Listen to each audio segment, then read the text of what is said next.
আমাদের টিয়া পাখির ডায়েরি চ্যানেলের নিত্য নতুন রোমান্টিক ভালোবাসার গল্প পেতে ও শুনতে আমাদের চ্যানেলটিকে সাবস্ক্রাইব করে পাশে থাকুন।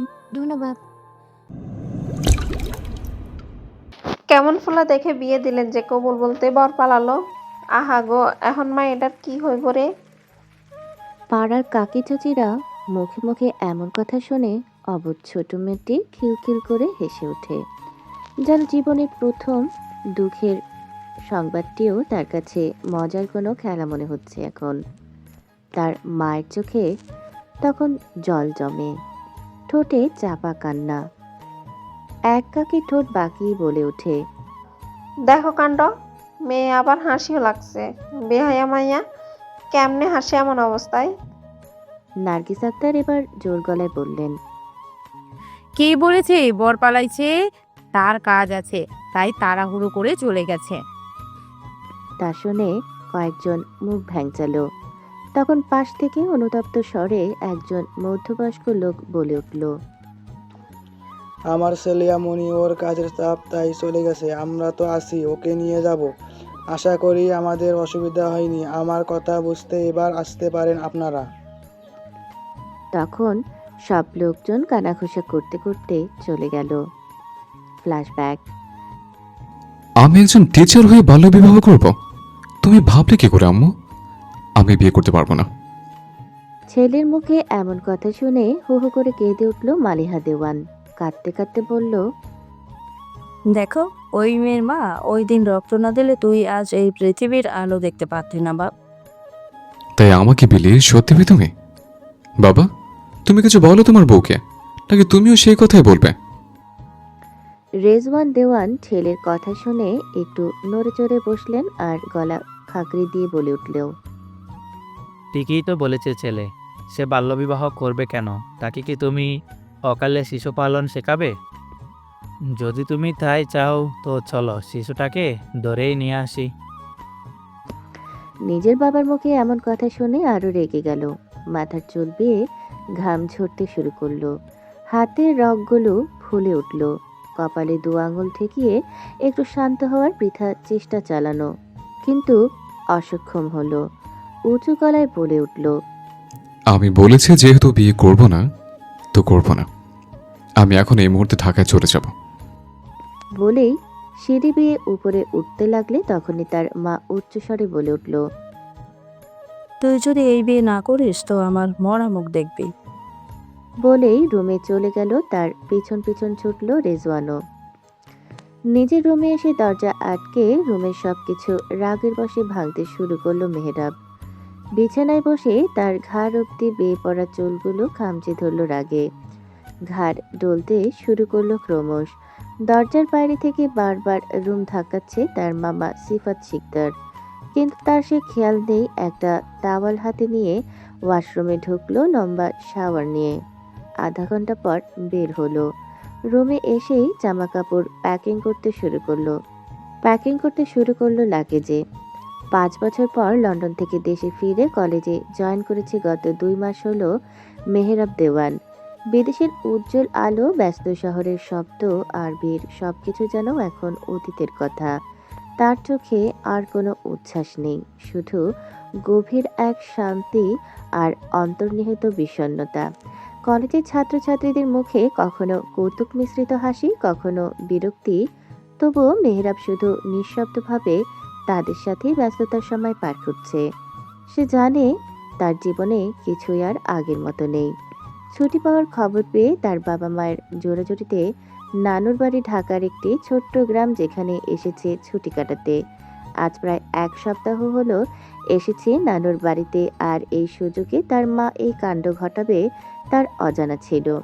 ব্যাগ গুছিয়ে নিচে নামতেই পাশের রুম থেকে হঠাৎ তার মা বেরিয়ে এসে চিৎকার করে উঠল, তুই আমাকে ভালোবাসিস না বাপ? তুই চাইছিস আমি মরে যাই? আচ্ছা, এই বের হচ্ছিস তো? আমার এই তাজা মুখ দেখে ফিরে আসলে আর পারবি না, এই বলে দিলাম। বলেই ঘর আটকে দিল মালিহা। তার সেই কণ্ঠে কেঁপে উঠল সিঁড়ি আর বসার রুম। বাড়িতে মেহরাবের নানা আর মামা, তার ছেলে মেয়ে আর তার বউ থাকে। মেহরাবের 2 মামা একজনেই বাড়িতেই থাকে, তিনি এই বাড়ির ছোট ছেলে। আর একজন যিনি বড় আমেরিকাতে থাকে, তার ফ্যামিলি নিয়ে। শুধু তার ছেলে যে মেহরাবের সমবয়সী, সে ঢাকাতে মেহরাবের বাসায় থাকে। মেহরাবের নানা তার ছেলের কাছেই গেছে কিছুদিনের জন্য আমেরিকাতে। বাড়ির সবাই ঘাবড়ে গেল। রেজওয়ানও থমকে দাঁড়ালো। হাওয়ায় যেন এক অদ্ভুত আতঙ্ক ছড়িয়ে পড়ল। মেহরাব সেখানেই দাঁড়িয়ে গেল। সে যে এখন এমন অবস্থায় পড়বে কখনো ভাবেনি।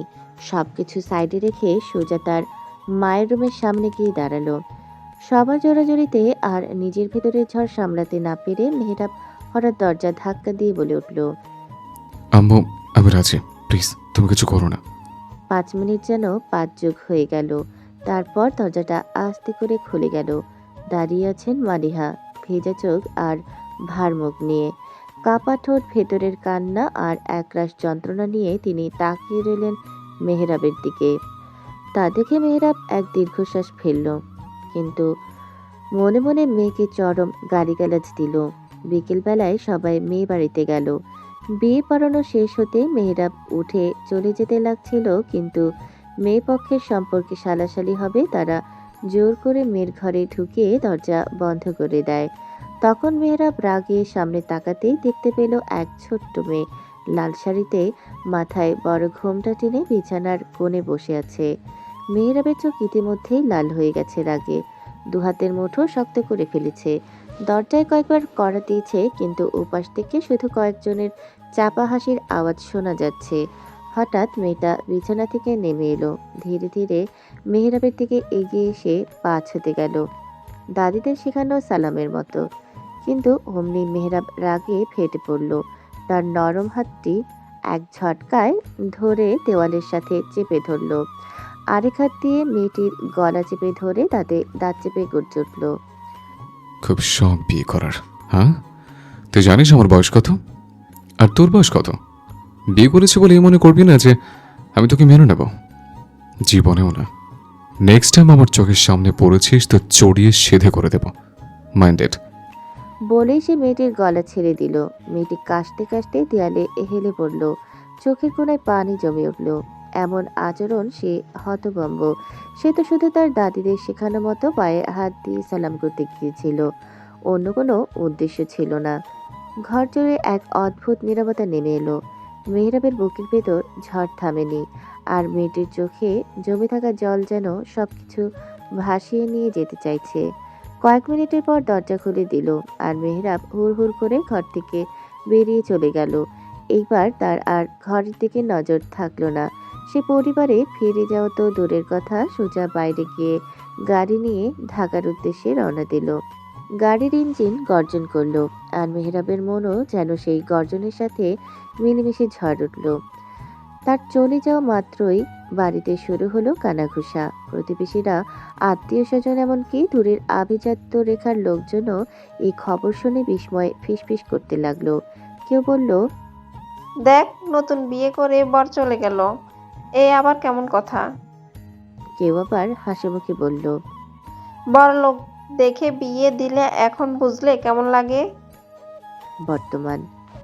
নিঝুম ঘরের সেই ঘটনা মনের গভীরে চাপা দিয়ে রাখলো। রেজওয়ান তার শ্বশুর বলেছিলেন তাকে এখনই নিয়ে যেতে, কিন্তু নার্গিস আক্তার মৃদু কণ্ঠে রাজি হয়নি। বলল সকালে চলতি পথে নিয়ে যাবেন। এতে সবাই আর কিছু বলেনি, চুপচাপ চলে গেল। এইদিকে নিঝুমের সৎ বাবা শামীম হোসেন রেগে গিয়ে বললেন, মেয়েকে এখনই দিলে সমস্যা কি হতো? তোমার আপদ বিদায় হতো যত সব। বলেই তিনি ঘরে ঢুকে গেলেন। নিঝুমের চোখে অজান্তেই জল জমে গেল। মেয়েকে কাঁদতে দেখে তার মন যেন ভেঙে পড়ল। নার্গিসও মেয়ের কান্না দেখলো আর নিজেকে ধরে রাখতে পারল না, নীরবভাবে কেঁদে উঠল। ঘরে শুধু সেই নিঃশব্দ কান্নার সুর বেজে চলল, যেন সবকিছুকে আরো করুণ করে তুলছে। নিঝুম একদিকে নিজের দুর্বলতা অনুভব করছিল, অন্যদিকে মেয়ের জন্য দায়িত্ববোধ আর দুঃখের ভার যেন তার কাঁধে চাপা। এই নীরব কষ্ট ঘরে ঘুরে বেড়াচ্ছিল, কোনো কথাও বলা হচ্ছিল না, শুধুই চোখের জল। নিঝুম নিজেকে সামলে নিয়ে এক গভীর শ্বাস ফেলল। ভেতরের দুঃখ আর দ্বন্দ্বকে কিছুটা নিয়ন্ত্রণে আনতে চেষ্টা করে। ধীরে ধীরে বলল, মা, কাল না গেলেই নয়, নূপুরকেও দেখতে পারতাম। ও আমাকে না পেলে তো কান্না করবে। তখন নার্গিস বলল, মারে, তুই চিন্তা করিস না, ও আসলেই আমি ওকে নিয়ে যাব তোর শ্বশুর বাড়িতে। এখন ঘুমিয়ে পড় মা। তা শুনে নিঝুম কণ্ঠে হালকা কেঁপে উঠল। মা, আমার ভয় লাগছে। আজ মাথায় হাত বুলিয়ে দেবে। সে তো তার দ্বিতীয় বিয়ে করার পর থেকে মেয়েকে আদর করতে পারেনি, বরং কষ্টের দিনগুলো আরো বেড়ে গেছে। এই ভেতরের বেদনা আর হতাশা দেখে কে? তার এই বর নিঝুমকে একদম দেখতে পারে না, শুধু তাড়িয়ে দিতে চায়। কোনো সময় মুহূর্ত নেই বললেই চলে। গ্রামে এই সপ্তাহে যখন তার সাথে মালিহার দেখা হলো, গল্পে গল্পে সে তার দুঃখের কথা খুলে বলল। মালিহা তখন নিশ্চয়তা দিয়ে বলল সে তার ছেলের সঙ্গে বিয়ে দিবে। এতে নিঝুম কিছুটা সান্ত্বনা পেলেও এখন সে চিন্তিত ছেলের এমন আচরণ দেখার পর। তার ছোট্ট মেয়ে 9-এ পড়ে। হেসে খেলার বয়সে এমন পরিস্থিতির কারণে তাকে বিয়ে দিতে হয়েছে। তার মেয়ের কপালে কি আছে কে জানে। সেই দুঃখ আর ভবিষ্যতের অনিশ্চয়তা সব মিলিয়ে নার্গিসের মনও অস্থির হয়ে উঠল। মেয়েরা ভোর 6টার নাগাদ বাড়ি ফিরল। কোনো কথাও না বলেই সে রুমে ঢুকে ফ্রেশ হলো। তারপর সিগারেট হাতে নিয়ে ব্যালকনিতে বসলো। আজ আর ঘুম হবে না। চোখ দুটো ক্রমশ আরো লাল হতে লাগলো ঘুমের অভাবে। নিঃশ্বাস ধোয়া বের হচ্ছে আর সে একটার পর একটা সিগারেট শেষ করতে লাগলো। যেন প্রতিটি ধোয়ার সঙ্গে তার রাগ, হতাশা ও একরাশ ক্ষোভও মিশে যাচ্ছে বাতাসে। ব্যালকনির লোহার গ্রিল ধরে সে চুপচাপ দাঁড়িয়ে আছে। ভেতরের ঝড়ের মতো অনুভূতি সামলাতে গিয়ে আজকের ঘটনা, মনের অস্থিরতা আর জীবন জুড়ে বিরক্তি সবকিছু মিলিয়ে তার মন যেন অগ্নির মতো জ্বলে উঠেছে। মিহির ভোরবেলায় উঠে নিচে নামতেই কাজের লোকের কাছ থেকে জানতে পারল মেহরাব এসে গেছে। সে খুশির মুখে সোজা মেহরাবের রুমে গিয়ে চিৎকার করে উঠল। অভিনন্দন মামু, তো বউ কেমন লাগলো? বলে সে ব্যালকনিতে উঠল, কিন্তু হঠাৎ থমকে গেল। চোখে বিস্ময় আর কৌতূহলের মিশ্রণ। পুরো ব্যালকনি জুড়ে ছড়িয়ে আছে সিগারেটের প্যাকেট, ধোয়ার গন্ধ, প্যাকেটের খোলা আংশিক অবস্থা। সব মিলিয়ে মনে হচ্ছিল এখানে কেউ দীর্ঘ সময় ধরে একা বসে এসব খেয়ে খেয়ে এই হাল করেছে। মিহির কয়েক মুহূর্ত স্থির হয়ে রইল। বুঝতে পারল মেহরাবের আজকের মনোভাব কোনো সাধারণ সকাল নয়। সে ধীরে ধীরে রুমের দিকে তাকিয়ে বলল, মামু ঠিক আছিস তো, নাকি বউ পাওয়ার আনন্দে মাথা নষ্ট করে ফেলেছিস? মেহরাব সামনে তাকিয়ে গম্ভীর কণ্ঠে বলল। তুই জানতিস এসব? সরাসরি কোনো দ্বিধা ছাড়াই মিহির কণ্ঠে ঝলকালো। অবশ্যই মামু, मैं सब कुछ जानता हूँ। মেহরাব রাগে লাল হয়ে গেল, চুপচাপ পিছনে ঘুরে দাঁড়ালো। আর ঠিক সেই মুহূর্তে মিহির ভয়ে লাফিয়ে উঠে হাত দুলিয়ে বলল, ও মাই ফাদার, তোর চোখে এমন লাল কেন ভাই? এমনিতেই তো তোর হেয়ারস্টাইল জঙ্গিদের মতো, তারপরে এমন চোখ দেখলে মনে হচ্ছে পুরো মঙ্গলিকা। সরি, তুই তো ছেলে, তাহলে মঙ্গিলিক। বলেই মিহির হাসতে শুরু করলো।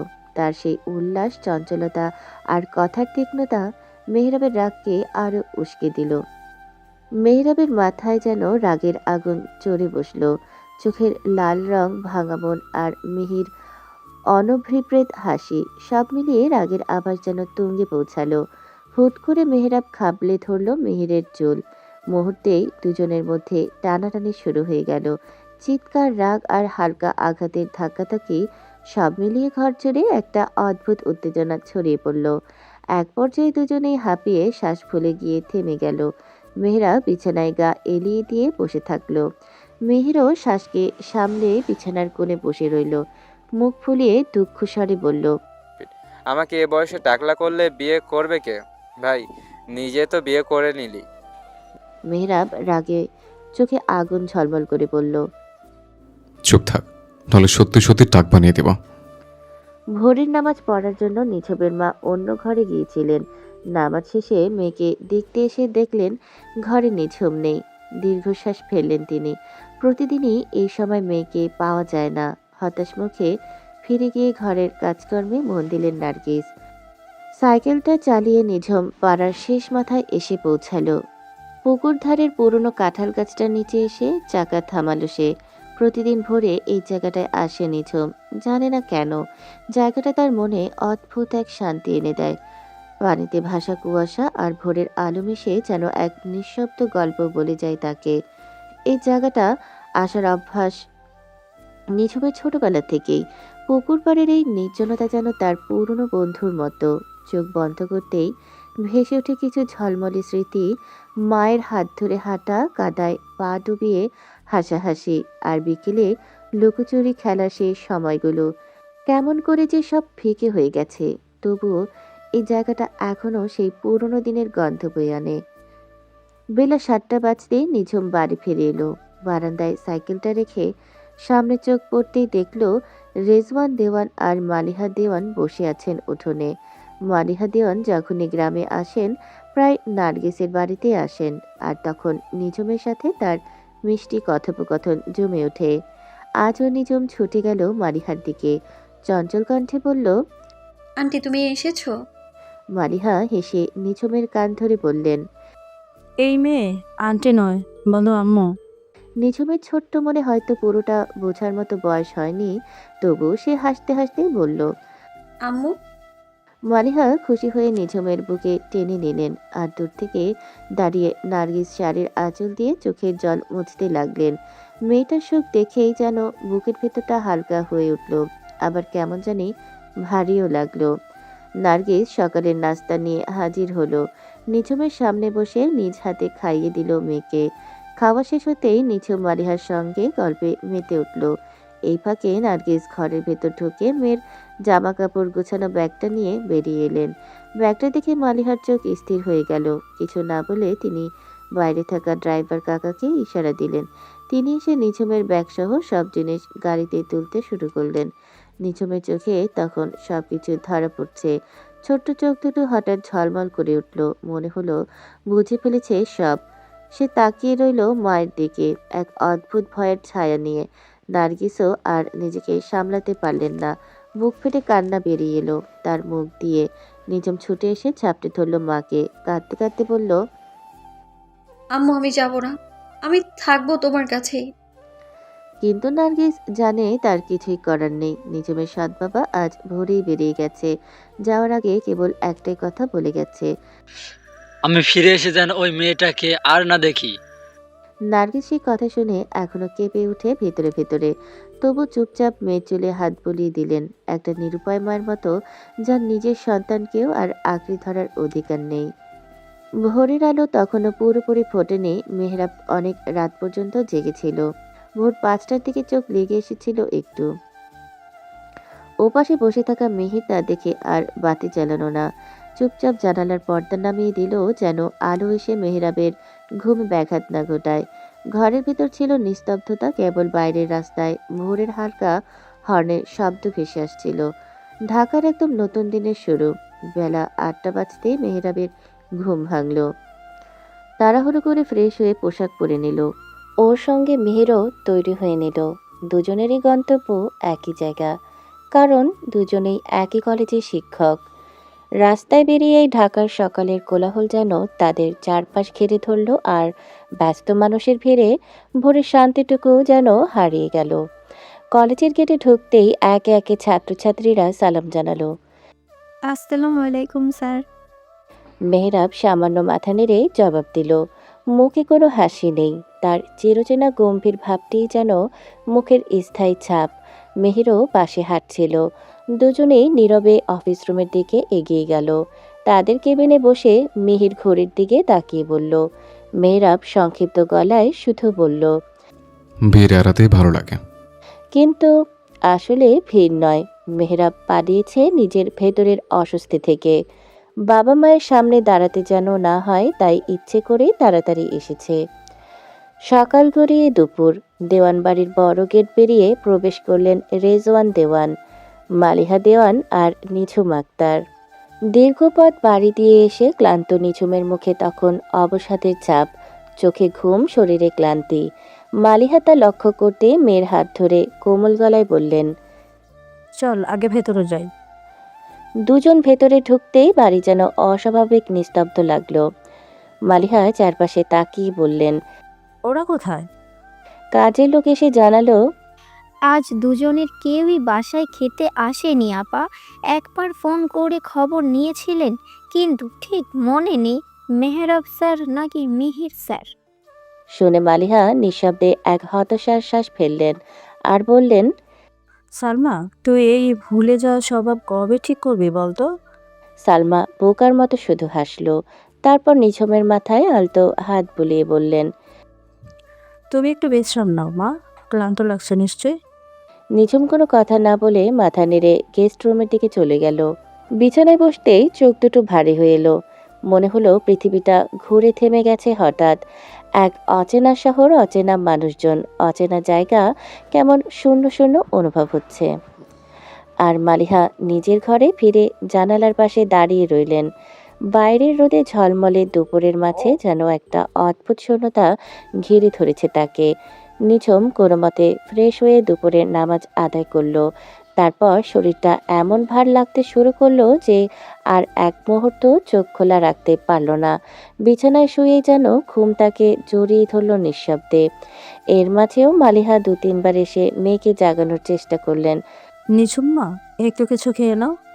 প্রতিবারই নিঝুম আদো ঘুম চোখ খুলে বলেছে। ঘুমিয়ে নিয়ে আগে তারপর খাবো। মালিহা কিছু না বলে নিঃশব্দে ঘর থেকে বেরিয়ে গেলেন।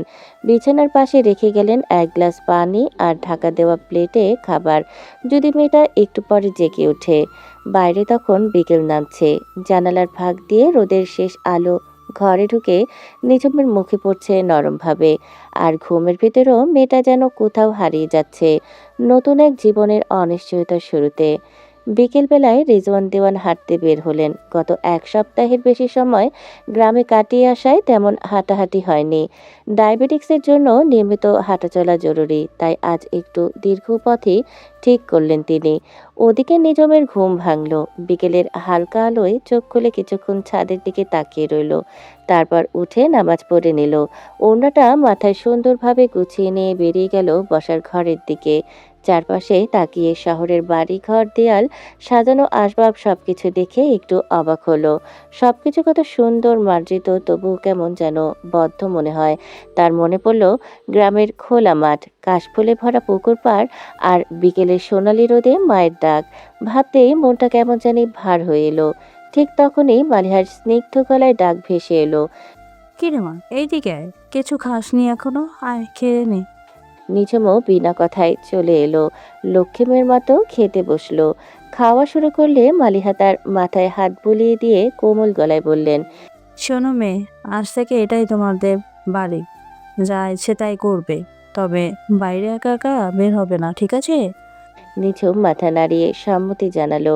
তারপর মুখে সামান্য অভিযোগের সুরে বলল, আম্মু, বাসায় কেউ থাকে না নাকি?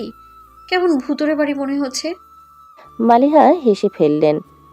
সন্ধ্যা হতে দে, দেখবি এক পাজি এসে হাজির হবে।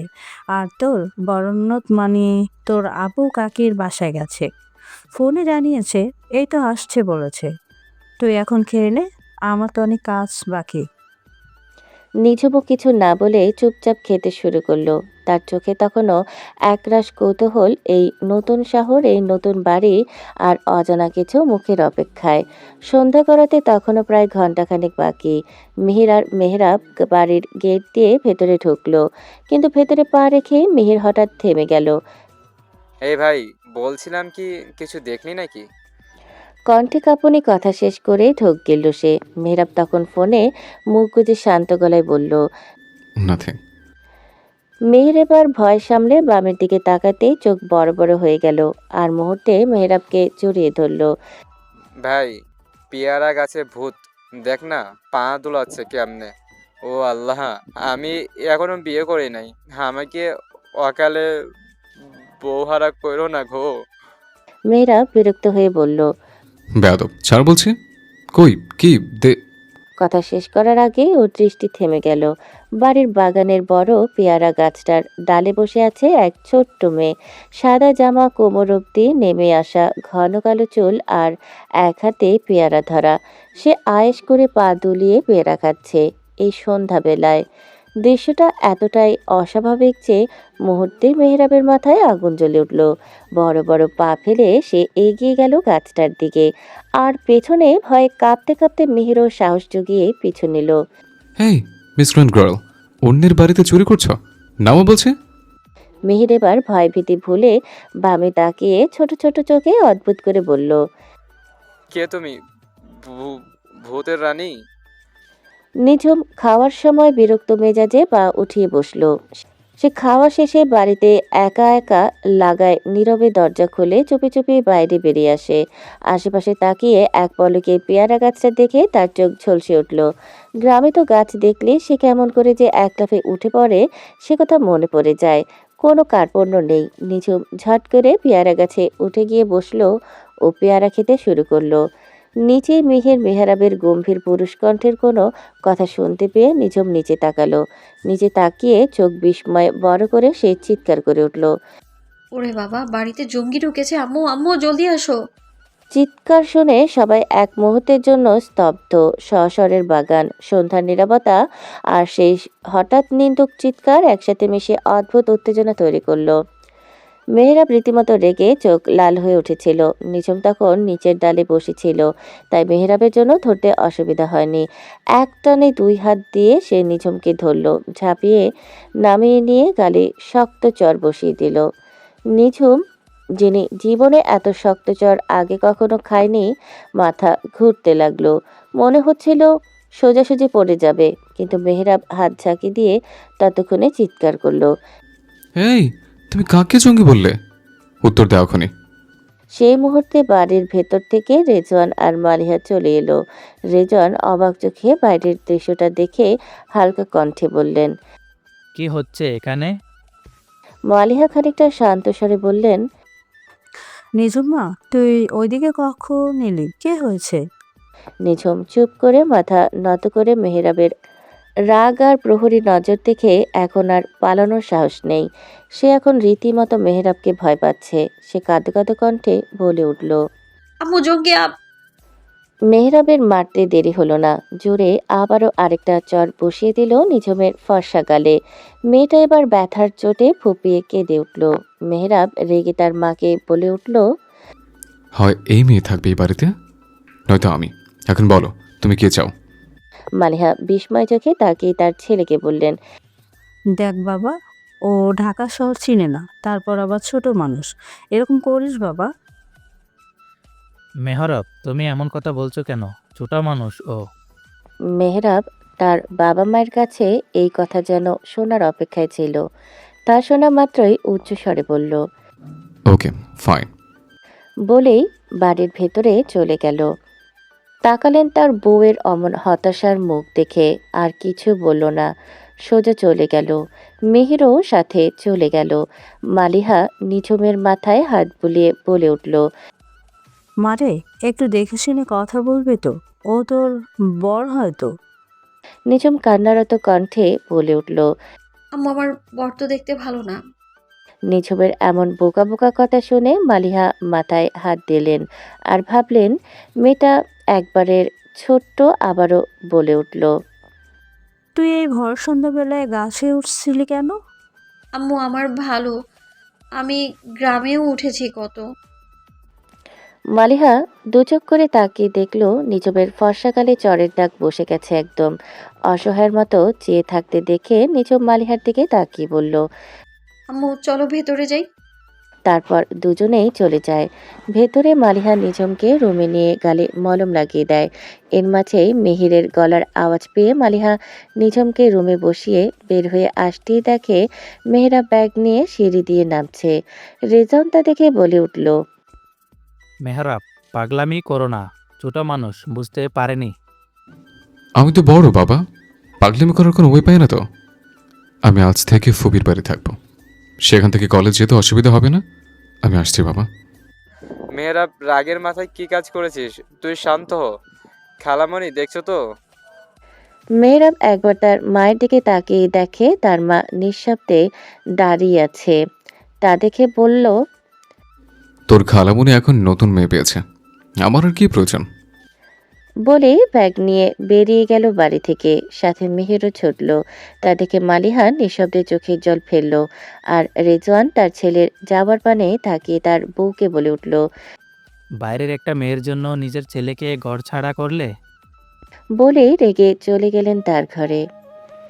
নিঝুম তার ঘরে বসে এক প্রকার অনুতপ্ত মনে ভাবছিল। মেহরাবের সব কথাগুলো সে শুনছে। কিভাবে তার জন্য বাড়ির ছেলে বাড়ি ছাড়া হলো, ভাবতে মনটা ভীষণ খারাপ হয়ে গেল। ঠিক সেই মুহূর্তে মালিহা ঘরে প্রবেশ করলো। নিঝুমের মুখের অভিমান আর দুঃখ দেখে অবাক হয়ে বলল। কি রে, কি হয়েছে তোর? নিঝুম চোখ নামিয়ে কষ্ট ভরা স্বরে বলল, আমার জন্য তোমার ছেলে বাড়ি ছাড়া হলো। আমাকে গ্রামে দিয়ে এসো আম্মু, আমার ওখানেই ভালো লাগে। মালিহা একটু হতবাক হয়ে চুপচাপ নিঝুমের দিকে তাকালো। তার ভেতরে মৃদু সহানুভূতির ঢেউ বয়ে গেল। আরে বাবা, কে বললো তোকে যে ও তোর জন্য গেছে? ও অমনি একটু রেগে আছে, আর রাগ কমে গেলেই চলে আসবে। তুই চিন্তা করিস না, আমি চেষ্টা করছি সব ঠিকঠাক করার জন্য। নিঝুম হালকা মাথা নাড়ালো, চোখে অশ্রু ঝাপসা। না, আমি চাই না আমার জন্য কেউ কষ্ট পাক। মালিহা নিঝুমের মাথায় হাত বুলিয়ে শান্ত স্বরে বলল, আরে দেখো মেয়ের কাণ্ড, তুই কাউকে কষ্ট দিসনি মা। আচ্ছা থাক, আমি রান্নাঘরে যাই, দেখি সালমা আবার কি করেছে। তুই চিন্তা করিস না, ঠিক আছে? নিঝুম ধীরে ধীরে নিঃশ্বাস ফেলল। গ্রামের সেই খোলামেলা আকাশ, শান্ত পরিবেশটা তাকে টানছে যেন। আর এইদিকে মালিহার স্নেহ, সব মিলিয়ে তার মন কিছুটা নিঃশ্বাস ভারী হয়ে উঠল। মালিহা এক নজর মেয়েটার দিকে তাকালো। এক পলকের জন্যই বোঝা গেল এই ছোট্ট মেয়েটা কত কষ্ট সহ্য করেছে। তার চোখে আধার মন ভরা নিঃশ্বাস, আর মুখে এক অদ্ভুত ভেদ।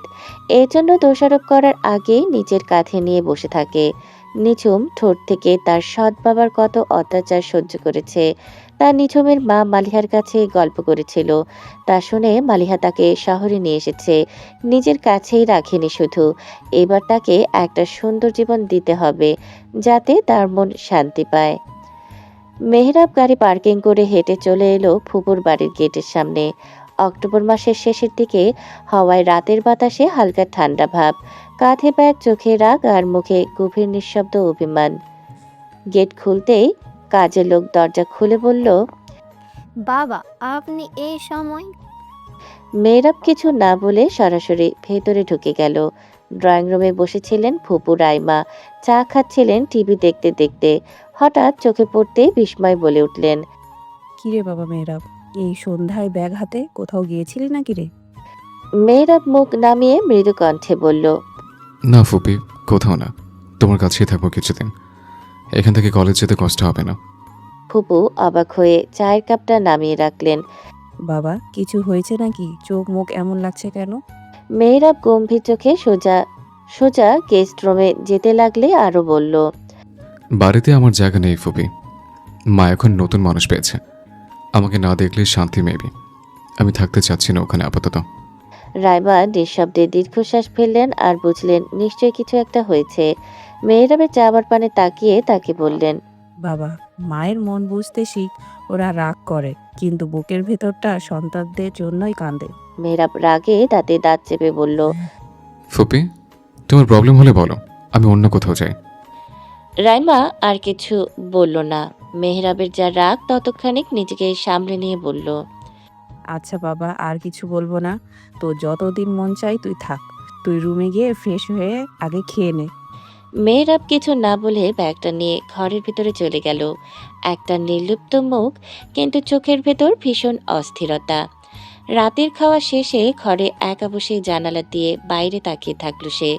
বাতাসে পাতা নড়ছে, শহরের আলোর ঝলকানি চোখে লাগছে, কিন্তু মেহরাবের মনে পড়ে আছে অন্য কোথাও। রাতে খাওয়া শেষে চুপচাপ বসে রইল কিছুক্ষণ, তারপর ব্যাগ খুলে ল্যাপটপটা বের করলো। কিন্তু স্ক্রিনের দিকে তাকালেও চোখে কিছুই ধরা দিচ্ছে না। মাথার ভেতর শুধু একটা মুখ ঘুরছে, সে মেয়েটা, অবুঝ মুখে জঙ্গি বলে চিৎকার করা সেই মেয়েটা। মেহরাব দাঁত চেপে নিজের হাত মুষ্টিবদ্ধ করে ফেলল। মিসক্রেন্ট গার্ল, একদম মাথা খারাপ করে দিয়েছে আমার। কে দেয় এমন সাহস, ফাজিল একটা। তারপর হঠাৎ চেয়ার ঠেলে উঠে গিয়ে জানালার পাশে দাঁড়ালো। সবকিছু কেমন যেন বিষাদ লাগছে এখন। বাইরে হালকা বাতাস, তবুও তার ভেতরে রাগের আগুন জ্বলছে। নিজের মায়ের পর রাগ দেখিয়ে নিজের বাড়ি থেকে চলে আসা, সবকিছু পেছনে কারণ একমাত্র ওই মেয়ে। রাগে ফুঁসতে ফুঁসতে আবার টেবিলে ফিরে এসে ল্যাপটপ খুলল। স্ক্রিনে প্রজেক্ট ফাইলগুলো খুলছে একটার পর একটা, কিন্তু মন কাজের মধ্যে নেই। মনের ভেতর শুধু রাগ, অভিমান আর এক অজানা বিরক্তি। একসময় নিজের চশমা খুলে টেবিলে ছুঁড়ে ফেলে বলল নিচু গলায়, I will kill you. What the, I swear. বাড়িতে যখন নিস্তব্ধতা, তখন দরজার ফাঁক গলে হালকা পায়ের শব্দ প্রবেশ করলো। দেওয়ান বাড়ির ছোট মেয়ে রাদিয়া দেওয়ান। চেহারায় চঞ্চলতার ছাপ স্পষ্ট, কিন্তু চোখে ভয় মিশে থাকা এক অদ্ভুত সংযম। চঞ্চল মেয়ে হলেও বড় ভাই মেহরাব দেওয়ানের ভয়ে সে যেন একেবারে অন্য মানুষ হয়ে যায়। মেহরাব তাকে ভীষণ ভালোবাসে, সেটা রাদিয়া জানে, কিন্তু তার রাগের সীমা নেই। পান থেকে চুন খসলেই যেন বজ্রপাত হয় মেহরাবের মুখে। তাই মেয়েটা এখন কথায়, হাসিতে, এমনকি পায়ের শব্দেও সাবধান থাকে। রাদিয়া এখন অনার্স 2য় বর্ষের শিক্ষার্থী। দেখতে মাশাআল্লাহ বেশ সুন্দর, লম্বা, ছিপছিপে গড়ন, চোখে বুদ্ধিদীপ্তি ঝিলিক, কিন্তু ভেতরে একরাশ ভয়। বাড়ির ভেতরে ঢুকে সে দেখলো সবার ঘর যেন ফাঁকা, কোথাও কোনো সাড়া নেই। ড্রয়িং রুমে নিস্তব্ধ, কিচেনের দরজাও আধা খোলা, আলো জ্বলছে, হয়তো রান্না করছে। আম্মু, রাদিয়া ডেকে উঠল ধীরে। কোনো উত্তর নেই। তখন সে তাড়াহুড়ো করে মায়ের রুমের দিকে ছুটে গেল। রুমের দরজা খোলা, ভেতরে জানালার পাশে বসে আছেন তার বাবা রেজন দেওয়ান। চোখ স্থির, জানালার বাইরের আলো ছাওয়ায় মুখে ক্লান্তি আর চিন্তার রেখা। রাদিয়া ঢুকেই সালাম করলো। আসসালামু আলাইকুম বাবা। রেজন দৃষ্টি ঘুরিয়ে তাকালেন মেয়ের দিকে। ক্লান্ত মুখে হালকা হাসি ফুটল। ওয়ালাইকুম সালাম। রাদিয়া, এসেছিস মা?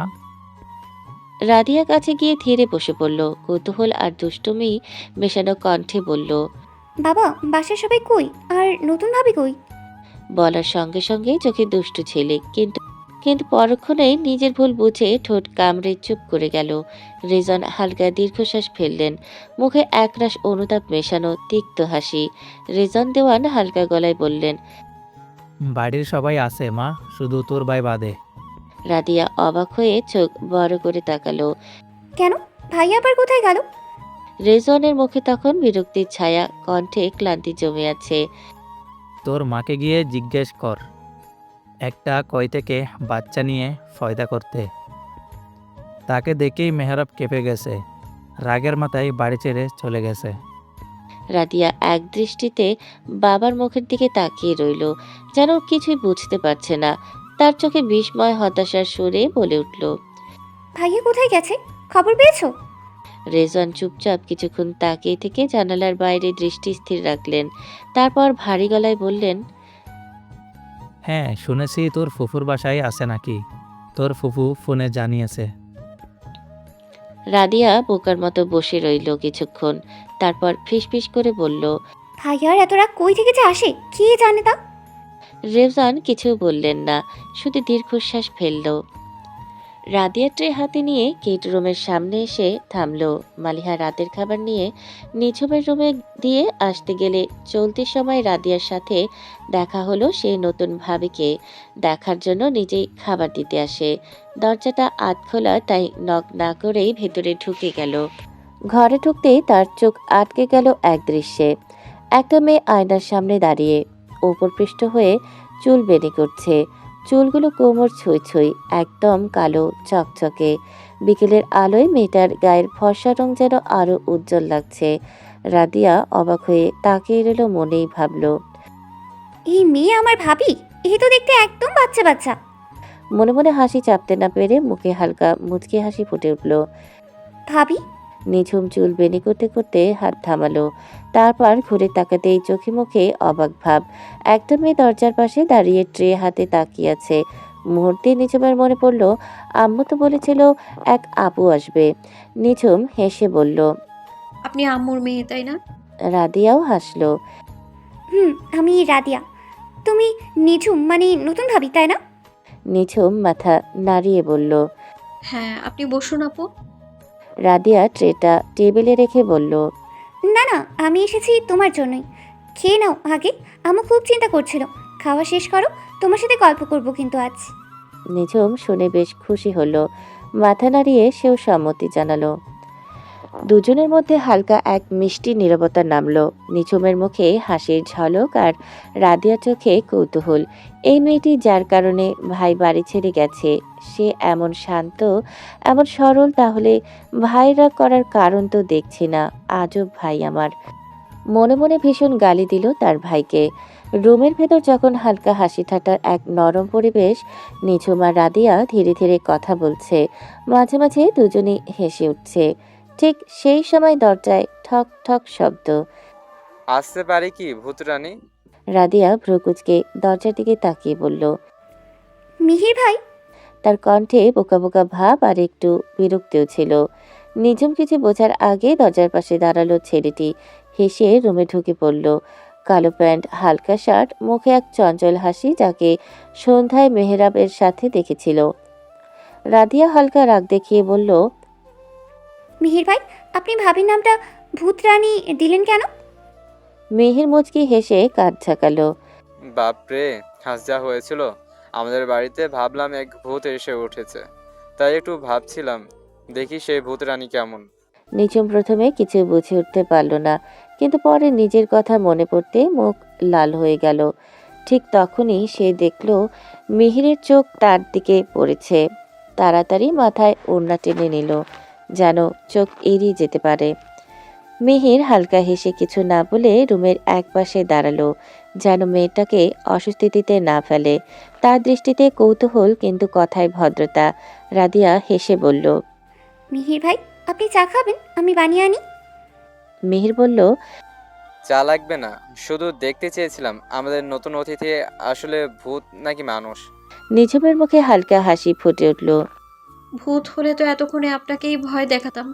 মিহির থমকে গিয়ে হেসে ফেলল। ও, সাহসও কম না দেখি। রাদিয়া মজা পেয়ে বলল, ভাই, ভয় দেখানোর দরকার নেই। ভাইয়াকে ভয় দেখিয়েই তো বাড়ি ছাড়া করেছো মনে হয়। মিহির বলে উঠল। তোর ওইটা ভাই না রে, বন জঙ্গল একটা, তাই না নিঝুম? নিঝুম ড্যাব ড্যাব করে তাকিয়ে রইল দুজনের পানে। ঘরে মুহূর্তেই নরম এক হাসির হাওয়া বইল, যেন রাগ, ভুল বোঝাবুঝি আর অভিমান গলে গিয়ে নতুন একটা সম্পর্কের শুরু হলো যেন নিঝুম, রাদিয়া আর মিহিরের মাঝে। দুজন চলে যাওয়ার সময় মিহির একটু থেমে পিছন ঘুরে বলে উঠল, নিঝুম, আমাকে তুমি নিজের ভাই ভাবতে পারো, কোনো সমস্যা হবে বলবে। আমি এখানেই থাকি, কিন্তু আমি তোমার বরের মামাতো ভাই। বলেই চলে গেল। নিঝুমের চোখে খুশির ঝলক, যেন এবারের সবাই অনেক মিশুক, শুধু ওই বাদুরটা বাদে। ভাবতে লাগলো আর কখন ঘুমিয়ে পড়ল বুঝল না। মালিহা সব কাজ সেরে রুমে এসে দেখে রিজওয়ান বিছানায় বসে হাদিসের বই পড়ছে। তখন মালিহা দরজা আটকে বিছানা ঠিক করতে করতে বলল, শুনেন, কালকে মেয়েটাকে নিয়ে মেহবারের কলেজের পাশেই যে স্কুল, ওইটাতে ভর্তি করে আসবেন। তা শুনে বই থেকে মুখ তুলে তাকালো রিজওয়ান আর বলল, কেন, তুমি নিয়ে যাও, আমি এসব পারবো না। অমন করেন কেন? মেয়েটা একদম ছোট বয়সে বাপ হারিয়েছে। সৎ বাপটা তার ওপর অত্যাচার করত। তুমিও কি শ্বশুর হয়ে তাই করবে? থাক, আমি নিয়ে যাব নে সকালে। মালিহা অভিমানের সুরে বলে ওপাশ ঘুরে শুতে দেখলে রিজওয়ান তা দেখে হতাশার শ্বাস ফেলল আর বলল, সকাল হলে রেডি থাকতে বলো, আমি নিয়ে যাব। তার প্রতি উত্তরে মালিহা আর কিছু বলল না। রাত শেষে ধীরে ধীরে ফুটল সকালের সূর্য। জানালার ফাঁক দিয়ে সোনালি আলো ঢুকে পড়ল দেওয়ান বাড়ির প্রতিটি কোণে। শহরের সকালগুলো গ্রাম্য সকালের মতো নয়। এখানে কোকিলের ডাক বা পাখিদের কোলাকুলি নেই। আছে গাড়ির হর্ন, রিকশার টুংটাং আর মানুষের ব্যস্ত পায়ের শব্দ। বাড়ির ভেতরে যেন সেই ব্যস্ততার স্রোত। রান্নাঘর থেকে চায়ের গন্ধ ভেসে আসছে। কাজের মেয়ে থালা ধুচ্ছে আর মালিহা নিচু গলায় কাজের লোককে কিছু নির্দেশ দিচ্ছে। রেজান তখন তৈরি হয়ে বসে আছে ডাইনিং রুমে, তার সামনে এক কাপ চা আর নাস্তা। চোখে চশমা, হাতে ঘড়ি, সকাল ৮টায় স্কুলের জন্য যাওয়ার প্রস্তুতি নিচ্ছে। অন্যদিকে নিঝুম এখনো নিজের ঘরে আয়নার সামনে বসে বোরকা পরে মাথায় হিজাব ঠিক করছে। আজ তার জীবনের আরেকটা নতুন দিন, নতুন শহর, নতুন স্কুল, নতুন পরিবেশ। মনের ভেতর এক অজানা ভয় আর কৌতূহল মিশে আছে। ঠিক তখন দরজায় কড়া নাড়ার শব্দ, মালিহার কণ্ঠ ভেসে এলো। নিঝুম, জলদি রেডি হও মা, আজ তোমাকে স্কুলে ভর্তি করাতে যেতে হবে। নিঝুম হালকা ভয় ভরা গলায় বলল। আম্মু, স্কুলে আমি একা যাব কি? মালিহার দরজা খুলে ভেতরে আসতে আসতে মুচকি হেসে বলল। না রে মা, তোর বাবা তোকে নিয়ে যাবে, ভয় পাবি না, আল্লাহ তো আছেন। এই ছোট্ট আশ্বাসে নিঝুমের চোখে খানিকটা ভরসা জেগে উঠল। তার মা থাকলে হয়তো এমনভাবে কথাগুলো বলতো। আরেকটা নতুন সকাল, নতুন শুরু। কিন্তু কে জানে আজ আবার কি হবে। সকালে নরম আলোয় ঐশী আয়নার সামনে বসে ব্যস্ত। 2 ঘন্টা ধরে সাজছে, যেন ক্লাসে নয়, কোনো বিয়ে বাড়িতে যাবে। ওর এই সময়ক্ষেপী সাজগোজ দেখে বিরক্ত হয়ে ভাই ইভান দরজায় এসে দাঁড়ালো। চল, বুড়া বয়সে এত ঢং ভালো না। ঐশীর মুখ ফুলিয়ে কিছু না বলে হাতে থাকা চিরুনি ছুঁড়ে মারল ইভানের দিকে। ইভান হেসে সেটি ক্যাচ করে ধরল। ধন্যবাদ, নতুন অস্ত্রটা রাখলাম নিজের জন্য। ঐশী কটমটিয়ে উঠল আর ব্যাগ নিয়ে বেরিয়ে গেল। ঐশী এবার অনার্স 4th বর্ষের ছাত্রী। 2 বছর দেশের বাইরে থাকার কারণে ওর পড়াশোনায় গ্যাপ পড়েছিল, নয়তো এর মধ্যেই সব শেষ হয়ে যেত। ইভান তার একমাত্র ভাই, MBA শেষ করে এখন ডাক্তার। বাড়িতে ঐশী সবার আদরের, বিশেষ করে ইভানের। তাদের বাবা মা দুজনেই চাকরিজীবী, সকালে বের হয়ে রাতে ফেরেন, তাই ভাই বোন দুজনেই বেশিরভাগ সময় একসাথে থাকে। তর্ক ঝগড়া হাসি ঠাট্টায় ভরা এক মজার সম্পর্ক তারা বলা যায়। সকালে নরম আলো জানালার ভাগ করে ঢুকেছে। মেহরাব ইতিমধ্যে ফ্রেশ হয়ে খাওয়া দাওয়া শেষ করে আজ তার মুখে একটু গম্ভীর ভাব। সম্ভবত কলেজে আজকের জরুরি মিটিং নিয়েই চিন্তায় আছে। ফুপুর বাড়িটা আজ অস্বাভাবিকভাবে নীরব, কারণ ফুপুর 2 মেয়ে, একজনের বিয়ে হয়ে গেছে সিরাজগঞ্জে, আর আরেকজন অনার্সের 1ম বর্ষের ছাত্রী। সে এখন নেই, বোনের বাসায় বেড়াতে গেছে। ফুপা অফিসের কাজে ঢাকার বাইরে গেছে, তাই ফুপুর বাড়িটাকে আজ যেন আরও শান্তশিষ্ট লাগছে। মেহরাব নরম কণ্ঠে ফুপুকে বলল।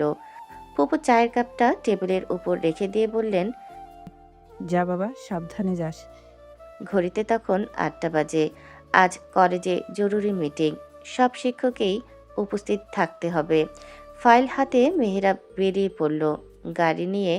রোডটা তখনও কোমল, তবে তার চোখের দিনের চাপা ক্লান্তি যেন আগেভাগেই লেখা। রেজন আর নিঝুম গাড়িতে উঠেছে। গাড়ি চলছে মৃদু গতিতে, তবে ততক্ষণে রাস্তায় যানজট জমতে শুরু করেছে। ঢাকা শহরে প্রথম পা রাখল নিঝুম। চোখে একরাশ কৌতূহল, মুখে বিস্ময়। গাড়ির কাচের ফাঁক দিয়ে বাইরে তাকিয়ে দেখে গাড়ির পর গাড়ি, মানুষের ভিড়, হর্নের শব্দ, আর সব মিলিয়ে এক অদ্ভুত ব্যস্ততা। উফ, তার গ্রামের সকাল কত শান্ত ছিল। সবুজ মাঠ, পাখির ডাক, গাছগাছালিতে ভরা চারপাশ। ওখানে না ছিল এই কোলাহল, না ছিল এই দম বন্ধ করা ধোঁয়া। অজান্তেই নিঝুম একটা দীর্ঘশ্বাস ফেলল। গাড়ি তখন জ্যামের মধ্যে দাঁড়িয়ে, স্কুল কলেজে যাওয়ার সময়, তাই এই সময় রাস্তায় এত লোকজন। নিঝুম বিরক্তি ভরে বাইরের দিকে তাকাতেই হঠাৎ তার চোখ স্থির হয়ে গেল এক জায়গায়। তার এক হাত দূরে এক কালো রঙের গাড়ি দাঁড়িয়ে। ড্রাইভিং সিটে বসে আছে এক তরুণ, গম্ভীর মুখ, ঠোঁটে বিরক্তি। চেহারাটা যেন কোথায় দেখেছে নিঝুম। তার চোখ বড় বড় হয়ে গেল, মুখ দিয়ে আপনা আপনি বেরিয়ে এলো, আরে, ওই জঙ্গিটা তো। রেজন পাশে তাকিয়ে বিস্ময় সুরে বলল। কি বলছো? নিঝুম একটু হকচকিয়ে বলল, কই কিছু না তো, এমনিতেই দেখছি সব কিছু। রেজন আর কিছু বলল না। সে সোজা তাকালো আবার। নিঝুম কিছু না বলে আবার কাচের বাইরে তাকালো। কালো গাড়িটা ধীরে ধীরে সামনে এগিয়ে গেল, আর নিঝুমের চোখে রয়ে গেল এক রাগ। ততক্ষণে তার মাথায় দুষ্ট বুদ্ধি খেলে। তার ঠোঁটের কোণে হালকা হাসি ফুটে উঠল।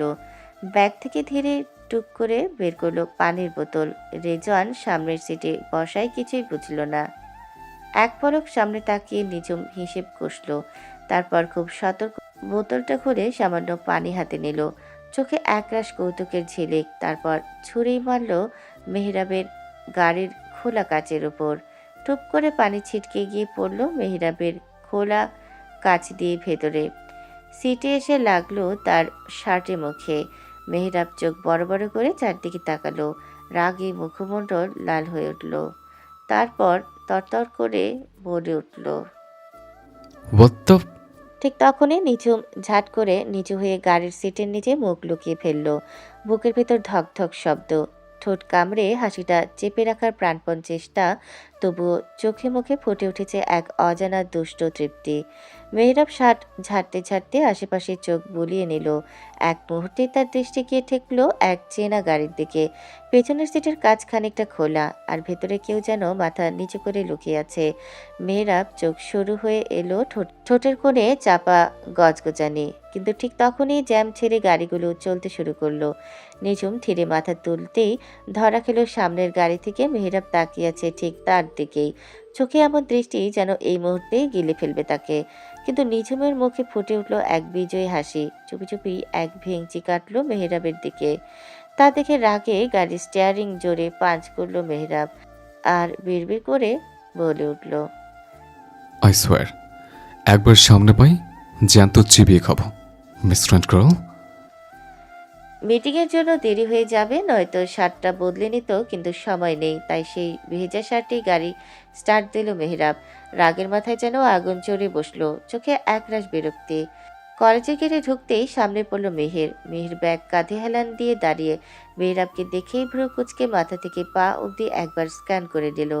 মেহরাব বুঝতে পেরে বোকা চোখে তাকালো মিহিরের দিকে। তীক্ষ্ণ চোখে তাকাতেই মেহের হু হু করে হেসে উঠল। ভাই, তুই কি পানির সাথে পানিওয়ালা ডান্স করতে করতে আসলি? আগে বলতি আমি একটা সানি লিওনি পাঠাতাম। মেহরাব দাঁত চেপে বলল, চুপ কর মেহির। কিন্তু মেহেরের হাসি থামার নাম নেই। কি হলো, করেছিস শার্টের? আজ মিটিংয়ে ঢুকেই ওই টাকলা লেডিস বায়োলজি টিচার বলবে, এমা আজ মেহরাব স্যার রেন ডান্স করে এসেছে নাকি? মেহরাব দাঁত চেপে বলল, কিন্তু মেহেরের হাসি থামার নাম নেই। মেহরাব এবার বিরক্তিতে ব্যাগ কাঁধে তুলে সামনে হাঁটতে লাগলো। এর সাথে কথা বলাই বেকার, তাই মেহরাব আর কিছু বলল না, আর মিহির পেছন থেকে হেসেই চলল। আশেপাশে স্টুডেন্টরা তাকিয়ে দেখছে, কেউ কেউ মুখ চেপে হাসছে, কিন্তু মেহরাব সোজা হেঁটে যাচ্ছে যেন কিছুই হয়নি। তারা 1 ঘন্টার মিটিং শেষে প্রচণ্ড বিরক্ত মুখে বের হলো মেহরাব। বিরক্তির আসল কারণটা অবশ্য মিটিং নয়। মিটিং শেষ হওয়ার পর থেকে মিহিরের কানের পাশে পক পক করে বলে চলেছে, তোর বউ কিন্তু বেশ কিউট, আমার তো পছন্দ হয়ে গেছে। তুই না চাইলে বল, আমি তো আছি মামা। মেহরাব কোনো উত্তর না দিয়ে চুপচাপ সামনে হাঁটতে লাগলো। তার মুখে একরাশ ক্লান্তি, চোখে মুখে বিরক্তি। ঠিক তখনই পেছন দিক থেকে কেউ নাম ধরে ডাকলো, মেহরাব। মেহরাব থেমে পেছনে ঘুরতেই দেখলো কলেজের পুরনো বান্ধবী ঐশী দাঁড়িয়ে আছে। ঐশী সদ্য ক্লাস শেষ করে বের হচ্ছিল। মেহরাবকে দেখে অভ্যস্ত অভিব্যক্তিতে নাম ধরে ডেকে ফেলেছে। ঐশী, মেহরাব আর মিহির সেম ব্যাচ, কিন্তু ঐশীর মা বাবার জরুরি কাজের জন্য তারা দেশের বাইরে যায়, যার ফলে তার পড়াশোনার 2 বছর গ্যাপ পড়ে যায়। কিন্তু আশেপাশের কয়েকজন স্টুডেন্ট অবাক দৃষ্টিতে তাকিয়ে আছে। একজন টিচারকে নাম ধরে ডাকা ব্যাপারটা যে একটু অদ্ভুত তা তো বলার অপেক্ষা রাখে না।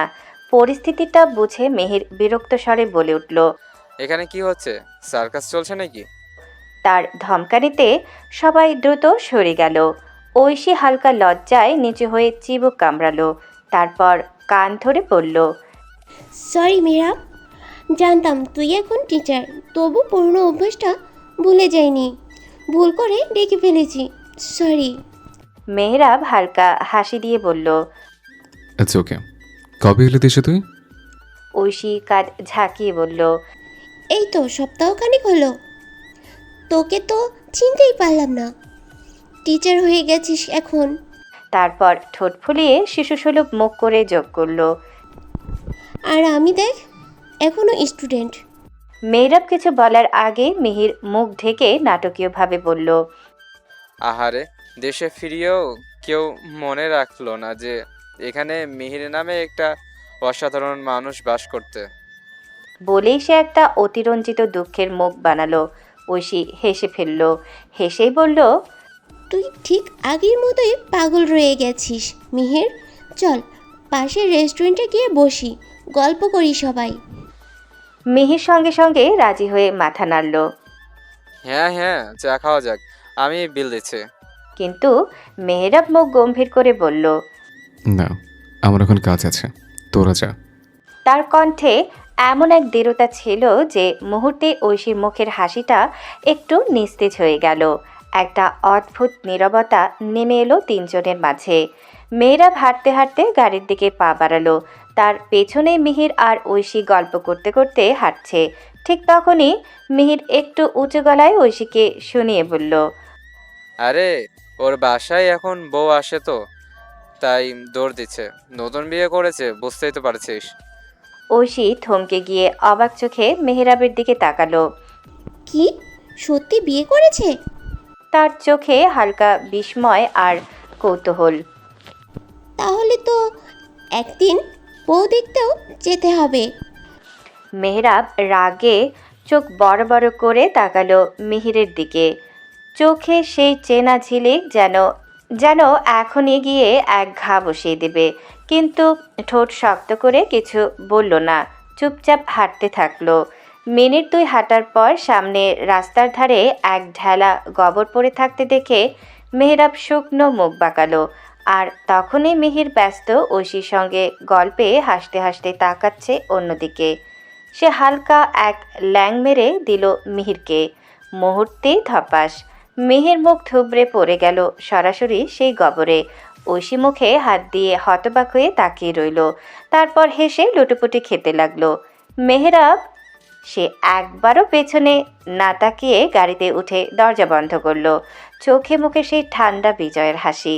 এইদিকে মিহির উঠে বসে মুখ থেকে গোবর মুছতে মুছতে বলে উঠল, তুই জীবনও ভালো হবি না শালা, তোর বউ তোকে নাকে দড়ি দিয়ে ঘোরাবে, মনে রাখিস। ঐশী হেসেই চলেছে, চোখে জল চলে এসেছে হাসতে হাসতে। রাস্তায় ভেসে বেড়াচ্ছে শুধু মিহিরের বিরক্ত গলা আর ঐশীর হাসির শব্দ।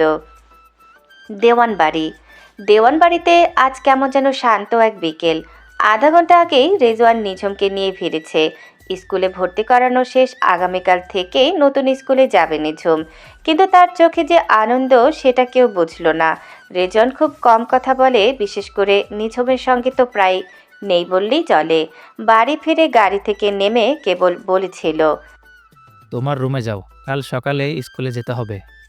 তার কণ্ঠ কোনো মায়া ছিল না, শুধু শীতল কর্তব্যবোধ। নিঝুম মাথা নিচু করে কিছু না বলেই চলে গেল নিজের ঘরে। এ বাড়িটা এখনও তার কাছে অচেনা। বড় বড় দেয়াল, নিঃশব্দ হলঘর আর একরাশ স্মৃতি যা সে ভুলতে চায় কিন্তু পারে না। মালিহা রেজওয়ানের স্ত্রী, ঘরের কাজ সামলাচ্ছে। আজ লন্ডন থেকে মেহরাবের বড় ফুপু আর তার ছেলে মেয়ে ফিরবে মূলত মেহরাবের বিয়ের কথা শুনে। বাড়িতে তাই হালকা হুল্লোড়, রান্নাঘরে ব্যস্ততা। নিঝুমও সাহায্য করতে এগিয়ে গিয়েছিল, কিন্তু মালিহা কোমল অথচ দীর্ঘণ্ঠে থামিয়ে দিল। না, তুমি যাও নিঝুম, অতিথি আসছে, তুমি রেস্ট নাও। নিঝুম মুখ ভার করে রুমে চলে গেল, চোখে একটুখানি অভিমান। এই বাড়িতে এসে শুধু বন্দিখানার মতো শুয়ে বসে রইলাম। ঘরে গিয়ে বিছানায় বসতেই দরজা ঠেলে ঢুকলো রাদিয়া। মুখে চিরচেনা চাপল হাসি, হাতে কফির কাপ। তুমি তো একদম চুপচাপ থাকো শুধু ভাবি। স্কুলে ভর্তি হয়ে এসেছো শুনেছি, কেমন লাগছে? নিঝুম ছোট্ট হেসে বলল, ভালোই, অন্তত কিছুদিন ব্যস্ত থাকতে পারবো। রাদিয়া হেসে বলল, তুমি ভাবছো এখানকার জীবনটা সহজ, তাই না? একটু করেই বুঝবে এই বাড়ির মানুষগুলো কেমন। নিঝুম অবাক হয়ে তাকালো রাদিয়ার দিকে। ওর চোখে তখন যেন লুকানো এক রহস্য। নিঝুম যখন রাদিয়ার মুখ বয় চেয়েছিল, তখন রাদিয়া হাসতে হাসতে হুট করে তার হাসি থেমে গিয়ে চোখ বড় বড় করে তাকালো নিঝুমের দিকে। আচমকা এভাবে তাকাতে দেখে নিঝুম ভয়ে সরে এলো। রাদিয়া চট করে নিঝুমের দুগাল ধরে বলে উঠল, ওয়াও ভাবি, তোমার তো বাম চোখের মনির পাশে তিল আছে, কত সুন্দর। নিঝুম চুপচাপ রাগ ও লজ্জা মিশ্রিত ভাব নিয়ে চোখ নামালো। ও তিলটি বেশিরভাগ সময় লুকায়, অনেক নজর দেয় এই চোখের তিল দেখলে। বাইরে সন্ধ্যা নেমে এসেছে, রান্নাঘরে মালিহার ব্যস্ততা আর বাতাসে ভাসছে অতিথি আগমনের উত্তেজনা। অনেকক্ষণ ঘরে গল্প করতে করতে বিরক্ত লাগায় রাদিয়া নিঝুমকে নিয়ে ছাদে উঠল। ছাদে পৌঁছাতেই দেখা গেল মিহিরও তার বাড়িতে এসে শাওয়ার শেষে ছাদে এসেছে। রাদিয়া আর নিঝুম ছাদে দাঁড়িয়ে চারপাশ ঘুরে দেখতে লাগলো। নিঝুমের চোখে পড়ল বাড়ির পেছনে একটি ছোট রুমের দরজা, যা বাইরে থেকে লক করা। নিঝুম কৌতূহল নিয়ে রাদিয়ার দিকে তাকালো আর জিজ্ঞেস করলো, এটা কি রুম? বাইরে থেকে লক করা কেন? রাদিয়া হেসে উত্তর দেওয়ার আগেই মিহির বলে উঠল, ওইটা তোমার বরের স্পেশাল পটি করার জায়গা, বুঝলে? রাদিয়া হঠাৎ হো হো করে হেসে উঠল। নিঝুমও হেসে দিল, কিন্তু দুজনের মনে একটু লজ্জা মিশ্রিত অনুভূতি জন্মালো। তোমার বর করায় একটু লজ্জাবোধ পেল মেয়েটা। তারপর মিহির অন্য কথা বলা বলি করলো। তাদের মধ্যে টুকটাক কথা হওয়ার পর দুজনেই হেসে হেসেই ছাদে ঘুরতে লাগলো, কিন্তু নিঝুমের মনে এখনো সেই অদ্ভুত হাসি আর লজ্জা মিশ্রিত অনুভূতি বজায় আছে। মেহরাব বাড়ি ফিরে লম্বা শাওয়ার নিল, তারপর বিছানায় বসে ল্যাপটপ বের করে কাজে মন দিল। ততক্ষণে তার ফুপু রাইমা এসে বলল, মেহরাব, আর রাগ করিস না প্লিজ, বাড়ি চল, আমরাও যাব সন্ধ্যায় ফুপা ফিরলে। মেহরাব ভ্রুকুচকে উঠে বলল। But why? রাইমা হেসে উত্তর দিল, তোর বড় ফুপু আসবে সন্ধ্যার মধ্যে, বুঝতে পারছিস? এবার না গিয়ে যাবে কোথায়? মেহরাব কিছু না বললেই তার ফুপু রাইমা ফের বলে উঠল। সাথে কিন্তু সীমান্তও আসছে। মেহরাব হঠাৎ ল্যাপটপটা বন্ধ করে দিল এবং শুকনো নজরে জিজ্ঞেস করলো, কখন যাবে ফুপি? রাইমা হাসি চেপে রেখে বলল, সন্ধ্যার পরে তোর ফুপা আসলে আমরা রওনা দেব। যাচ্ছিস কিন্তু তাহলে? আয়, খেতে আয় এবার। বলে রাইমা রুম থেকে চলে গেল। মেহরাব কিছুক্ষণ চুপচাপ থাকলো, ভেতরে একটু বিরক্তি আর আক্ষেপ মিশ্রিত অনুভূতি নিয়ে তার ফুপুর যাওয়ার পানে তাকিয়ে রইল।